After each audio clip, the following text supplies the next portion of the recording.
Hello guys, ito pala yung kadugtong nung pumunta kami ng SM kahapon. Well, pauwi na kami sa bahay. Sabi ng asawa ko, may malapit daw na kainan dito sa kanila.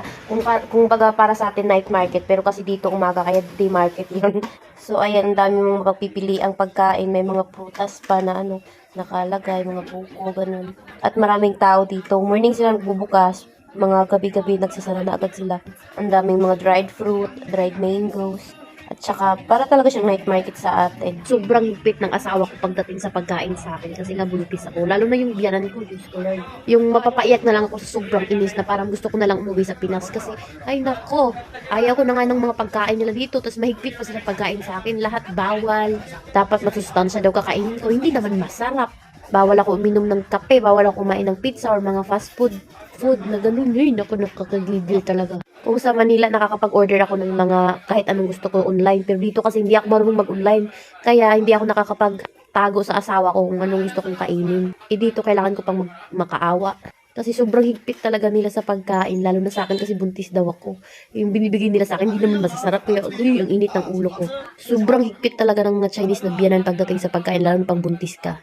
Mababait naman sila pero sometimes lang talaga mapapaiyak na lang talaga sa sobrang inis. Lalo na pag nag-cravings ka.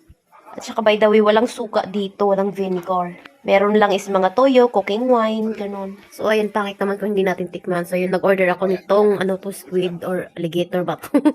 Yun, hindi ko alam anong lasa, parang malangsa at saka yun, tinikman ko pangalawang beses. Hindi ko talaga bet at saka matigas. Ito naman, nakikita ko lang to sa mga nag-upload sa Facebook na yun yung umuusok na ice cream. Pero, check.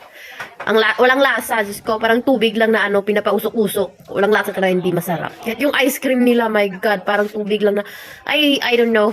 Hindi ko talaga bet mga pagkain dito. Ibang lasa. Hindi sila mahilig sa matatamis. At saka nagulat ako. Pagtikim ko nitong buko juice. Bakit lasang pandan? Nilagyan ba to ng pandan? Wala daw. Saan naman daw idadaan yung pandan dyan. Pero as in, sobrang lasang pandan talaga siya. At saka ayaw ko, parang nahihilo ako. At saka nagutom na rin ako. Kaya naghanap kami ng makakainan lang dito. Pero, ewan ko. Hindi ko nagustuhan talaga mga magpagkain dito. Gusto ko sanang kumain ng noodles. Kaso nga lang, parang ewan ko. Ang pangit talaga.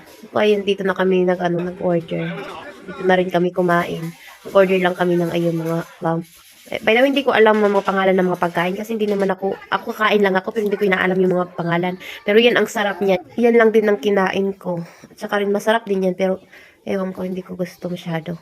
Pati noodles dito, hindi ko nagustuhan. Hindi ko parang gusto ko na lang kumain sa bahay.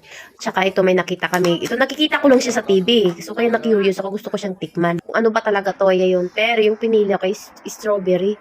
Pero my gosh, pala siya? Matigas. Nilalagay sa freezer. At saka nilalagyan ng asukal. Ayun, pauwi na kami. Yung anak ko muna daw maghatid sa akin kasi wala pa yung tatay niya.